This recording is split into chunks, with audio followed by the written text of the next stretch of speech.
आगमन है ना, ये आपके आधुनिक भारत का पहला टॉपिक है।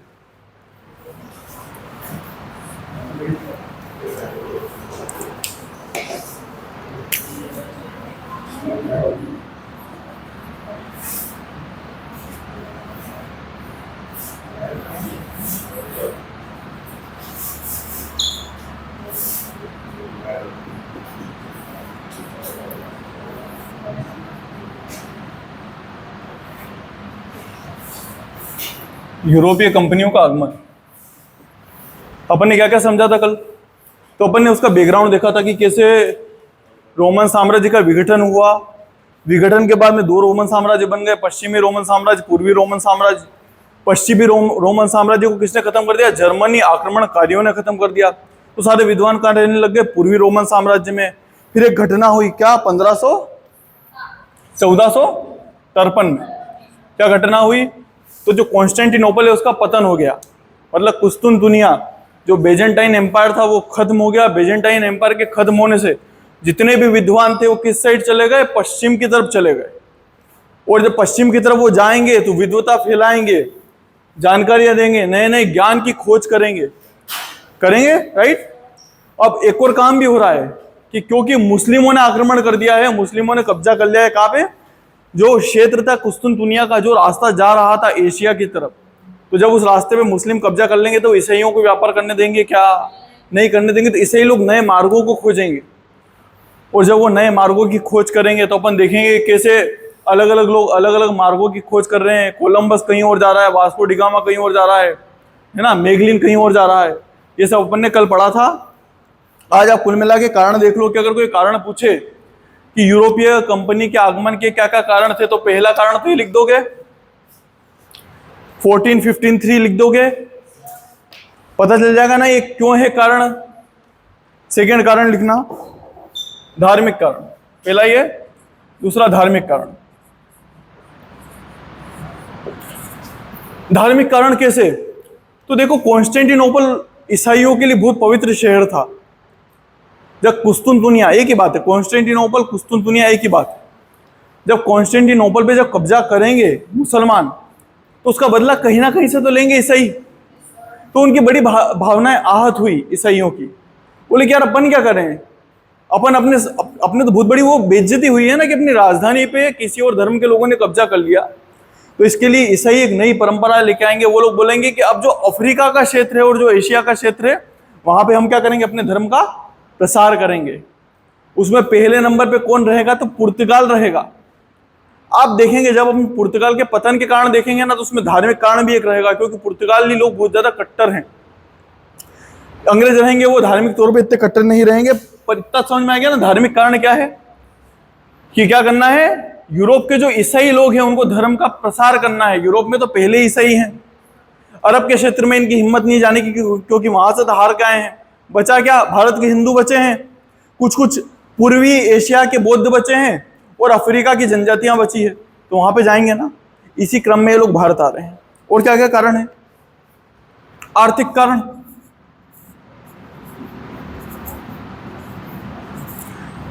आर्थिक कारण कैसे है? कि उनको पता है कि उस टाइम पहले नंबर की इकोनॉमी कौन है? तो भारत और चीन है। दुनिया में फर्स्ट सेकंड इन दोनों का मुकाबला होता रहता था। लगभग 20 से 22% तक भारत की इकोनॉमी थी, और 22 से 23% तक किसकी इकोनॉमी चलती थी? चीन की इकोनॉमी। तो इतनी बड़ी इकोनॉमियों के पास में जाने की तो इच्छा होगी ना, पैसा कमाने की तो इच्छा होगी। जब वास्को डिगामा भारत से सामान लेके जा रहा है, तो मैंने क्या बताया था, कितने गुना ज्यादा फायदा हुआ? 60 गुना ज्यादा फायदा। ऐसा व्यापार कौन नहीं करना चाहेगा? आपको जो कपड़े बेचता है ना सेलर, वो भी ज्यादा से ज्यादा डबल मुनाफा कमाता होगा। आप भी जो सब्जियां बेचते हो, जो धान उगाते हो, उसमें ज्यादा से ज्यादा डबल कमा लेते होगे। पर वहां कितने गुना कमा रहा है? 60 गुना कमा रहा है। तो ऐसी जगह जाने की इच्छा होगी कि नहीं होगी? अब एक व्यक्ति था मार्को पोलो, क्या नाम है? मार्को पोलो, नाम सुना है इसका? ये इटली का निवासी था। एक वेब सीरीज है मार्को पोलो करके, नेटफ्लिक्स पे कोई चाहे तो देख सकता है। मैं इसका प्रमोशन नहीं कर रहा हूं, पर मैंने देखी है, बहुत खूबसूरत वेब सीरीज है, बहुत सुंदर। क्या होता है कि मार्को पोलो एशिया की यात्रा करते करते चीन जाता है। चीन में जाने के बाद मंगोलिया जाता है और वहां के जो मंगोल शासक है उनसे मिलता है और ये सब चीजें किताब में लिखता है और वापस आता है यूरोप में। और ये जो कहानियां सुनाता है एशिया की, बस जो जो इसके पास में कहानियां सुनता है वो बोलता है कि मैं कब एशिया जाऊं। वो बताता है इतना अथाह धन है, धन से भरा हुआ है पूरा एशिया, आप जाओ व्यापार करो, वहां सोने के खाने हैं, जहां खोदते हो वहां सोना निकलता है। ऐसी ऐसी बात है। असल में सोना निकलने का मतलब ये नहीं कि तुम अभी घर में खेत में जाके खोदना चालू कर दोगे। सोना निकलने का मतलब है अपने यहाँ पे इतना अच्छा व्यापार था, ऐसी फसलें उगती थी कि यार उसको लगा कि यार यहाँ कहाँ हम मछलियां मार मार के खा रहे हैं सूखा सूखा के यार, और यहाँ कहाँ इतनी अच्छी जीवन जी रहे हैं। तो उनके मन में एक उत्साह आया। अभी मैं बोल दूं कि मंदसौर में सोने की खान है, सोना निकलता है, तुम्हारे मन में तो आया ना कि यहाँ क्या कर रहे हैं कॉलेज में, चलो मंदसौर। इच्छा होगी, वही इच्छा यूरोपियन लोगों में भी आएगी, तो उनकी भी इच्छा होगी कि भारत चलें, चीन चलें, मंगोलिया चलें। तो ये बहुत बड़ा कारण है मार्को पोलो यहाँ आने के लिए। एक पुनः जागरण मैंने बताया था, पुनः जागरण।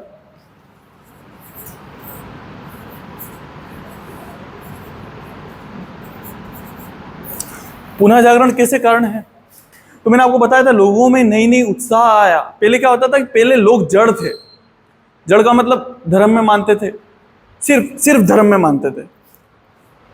ये पाप है, ये पुण्य है, ज्यादा परिवर्तन मत करो, भगवान नाराज हो जाएंगे। कोई सी भी चीज करने से बहुत ज्यादा डरते थे। जैसे अपने आप पे हिंदू लोग बहुत ज्यादा डरते थे कि समुद्र पार मत करो, भगवान ने मना कर रखा समुद्र पार करने की, इसलिए अपन गए ही नहीं समुद्र पार करके। पर वहां पे क्या हो रहा है, जैसे पुनः जागरण आ रहा है तो लोग धर्म से थोड़ा बाहर निकल रहे हैं। सोच रहे हैं कि यार अपन जरूरी थोड़ी क्या है कि स्वर्ग का ही सोचें। अभी भी होता है ना, बहुत सारे लोग फट जाते हैं मतलब जैसे बम टांग के आते हैं और एक नारा देंगे और फिर फट जाएंगे वो लोग कैसे ऐसा कर लेते हैं, आपने कभी सोचा? क्योंकि उनका ये मानना है कि धरती पे तो कुछ है ही नहीं, असलियत मजा कहाँ मिलेगा? स्वर्ग में, जन्नत में, वहां पे ही लड़कियां मिलेगी उनको अच्छी अच्छी वहां पे। अच्छा, वो शराब भी यहाँ पे इसलिए नहीं पीते हैं कि उनको शराब से एलर्जी नहीं है, उनको यूं नहीं है कि शराब बुरी होती है। उनका ये मानना है कि यहां शराब पीना अच्छा नहीं, वहां वो दरिया बहेगा शराब का। मैं मना नहीं कर रहा हूं, हो सकता है कि वहां दरिया भी हो, अच्छी अच्छी लड़कियां भी, पर भगवान ने अपने को एक जीवन दिया है यहाँ पे, अच्छे से जियो यार, खुश रहो, दूसरों को खुश रखो, कुछ अपने लिए रिसर्च करो, इंसानों से के रहो। ये सब चीजें कहाँ, जैसे अपने यहाँ पे भी देखा होगा ना आप लोगों ने, बच्चे लड़कियां पैदा होती है, माँ बाप बड़ा कर देंगे, लड़कियों की शादी हो जाएगी, फिर वो जो जीवन यहाँ जी रही थी वहीं पे भी जिएगी, बच्चे हो जाएंगे, फिर बूढ़ी हो जाएगी, वही बच्चों को पालते हुए फिर मर जाएगी। इसका ये सब जीवन होता है यार। पुरुषों के साथ में भी ऐसा ही है, एक ही जगह बस घुसे हुए हैं, उसी में बाहर ही निकल रहे। एक्सप्लोर करो दुनिया को, नई नई चीजें सीखो, कुछ अपने लिए रिसर्च का चीज ढूंढो, राइट? ये सब कहाँ पे हो रहा है? जो चीजें मैं तुमको समझा रहा हूँ यूरोप में हो रहा है। तो उनकी इच्छा होगी ना बाहर जाने की, इस क्रम में वो भारत आ रहे हैं। जो पहली शक्ति भारत आ रही है उसका नाम क्या है? कौन आए थे? पहली कौन सी कंपनी आई थी भारत में? कौन आई थी? अंग्रेज आए थे सबसे पहले? कौन आए थे? पुर्तगाली आए थे। तो जो पहली कंपनी जिसके बारे में अपन पढ़ रहे हैं वो कौन है? पुर्तगाली। ये पुर्तगाली हैं जो सबसे पहले भारत में आ रहे हैं। अपन इनको पढ़ेंगे तो सबसे पहले अपन इनके आने के घटनाक्रम देखेंगे कि आए कैसे। पहला पॉइंट क्या है अपना? घटनाक्रम।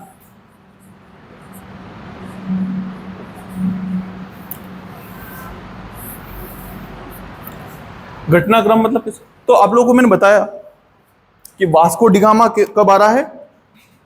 1498 में। कहां पे पहुंचेगा ये? कालीकट में। ये कालीकट के बंदरगाह पहुंचा। यहां का एक शासक था जिसकी पैतृक उपाधि क्या थी? जमोरिन। क्या उपाधि थी? ऐसा बोलते हैं कि इसको भारत मिल नहीं रहा था, खोज के लिए तो आया भारत। अब जब तुमको कोई सी चीज नहीं मिलती तो क्या करते हो? हैं? पूछोगे ना। तो इसने एक अब्दुल मजीद नाम का व्यक्ति है, उससे क्वेश्चन आता है कई बार कि इसने किससे पूछा था। तो इसके साथ में एक व्यक्ति आ रहा है, अब्दुल माजिद।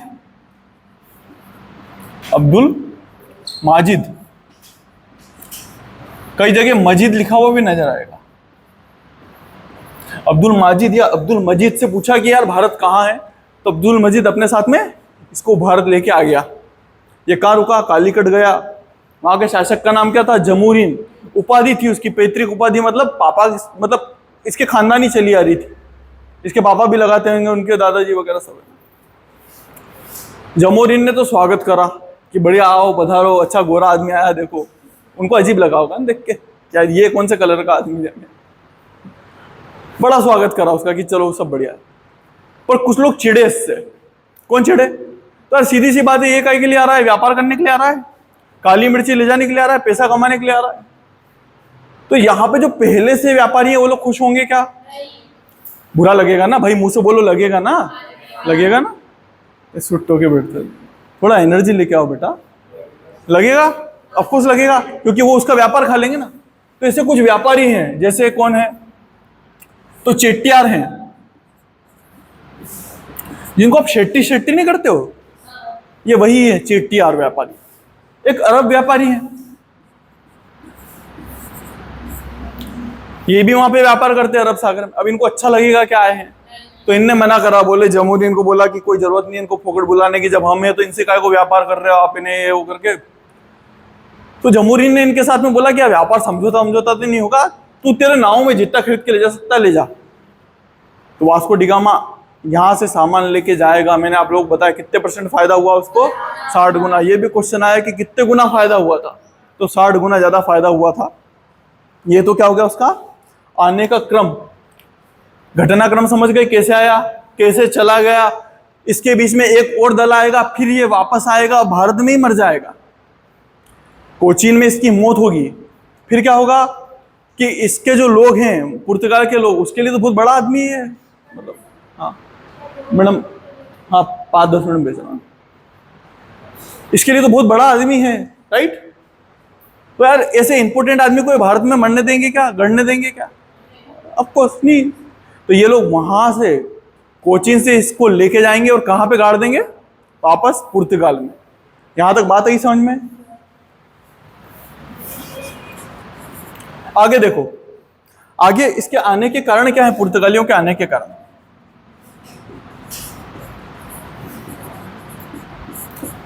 अगर आपसे यूरोपियंस के आने के कारण पूछूंगा, यूरोपियों में अगर इंग्लैंड के, ब्रिटेन के आने के कारण पूछूंगा, तो आप सीधा सीधा बता दोगे इनकी व्यापार करने की इच्छा है। उनके लिए पैसा सबसे बड़ा फैक्टर है।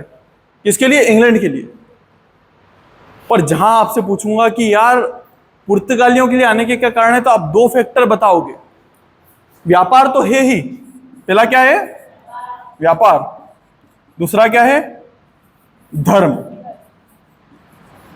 इनके लिए धर्म बहुत ज्यादा इंपॉर्टेंट है पुर्तगालियों के लिए। आप देखोगे कि यहां पे ज्यादा इसलिए नहीं बस पाए, ये जहां बसे ना, इन्होंने हिंदुओं के मंदिर तोड़े, इनके मुसलमानों से पहले ही झगड़े हैं, इनके दिमाग में चल रहा है कि वो कॉन्स्टेंटिनोपल मुसलमानों ने कब्जा करा, वहां कितने ईसाई मारे होंगे, तो बदला कहां लेंगे?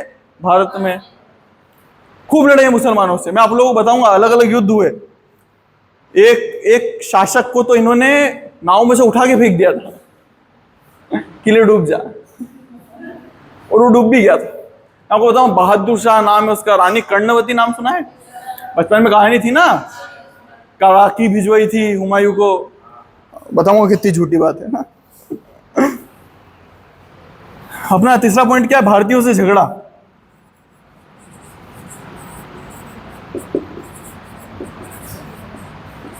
झगड़ा है, झड़प है ना, जो भी खेलो यार, मतलब कैसे अपने बीच में और उनके बीच में कुछ ना कुछ चीजों को लेके झगड़ा हो रहा है, लड़ाई हो रही है।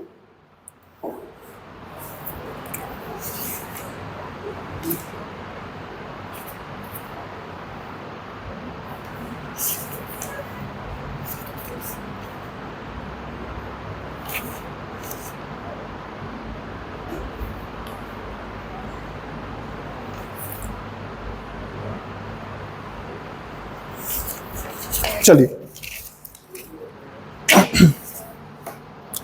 इनका पहला झगड़ा कब हो रहा है? 1510 में। यहां लिख दे,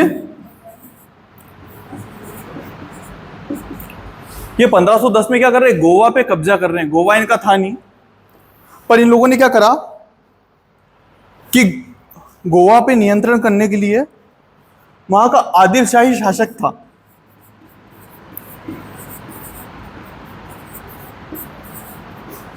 कभी क्वेश्चन आए कि गोवा इनने किनसे छीना था, तो क्या बताओगे?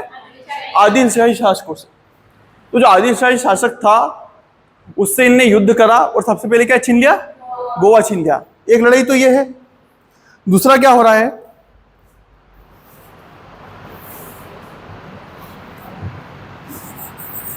एक व्यक्ति था बहादुर शाह, बहादुर शाह जफर नहीं, बहादुर शाह जफर मुगल है।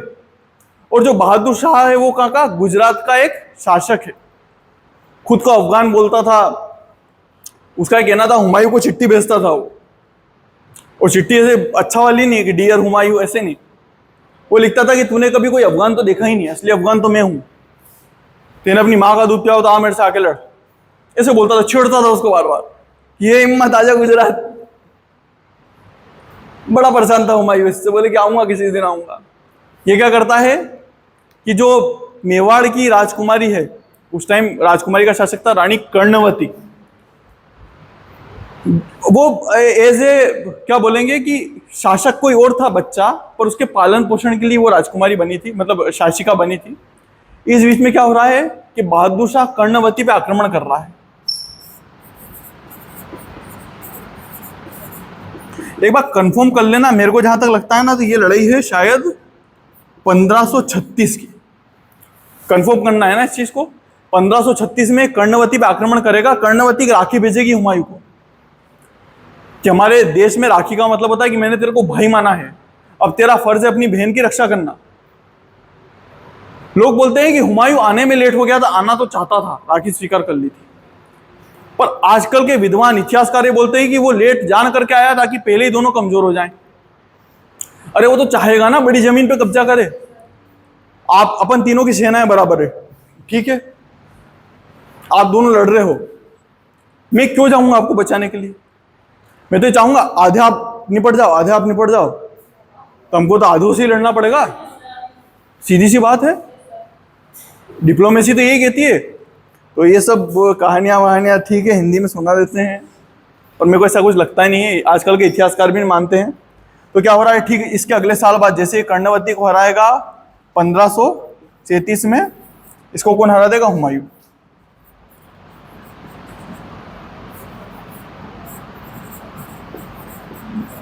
और जब हुमायूं इसको हराएगा, जब इसको हुमायूं हराएगा तो उसके बाद में वापस भागेगा अपने घर, ये गुजरात जाएगा। और क्योंकि इसकी मुगलों से लड़ाई थी तो इसने बसीन किसको दे दिया था? पुर्तगालियों को दे रखा था।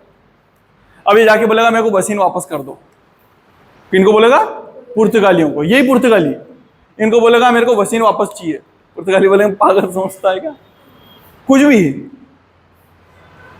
बोलेगा नहीं, देना पड़ेगा। पुर्तगाली क्या करेंगे, इसको पहले बहुत मारेंगे, और मारने के बाद में इसको, वो पुर्तगाली उन्होंने बुलाया था कि तू हमसे जमीन पे मत मिल, हमसे मिल नाव में। नाव मतलब बड़ा जहाज। तो बड़े जहाज पे मिलने के लिए गया था बेवकूफ आदमी। उन्होंने मारा पहले, फिर हाथ पैर बांधे और पानी में फेंक दिया। तो इसकी मौत कैसे हो रही है?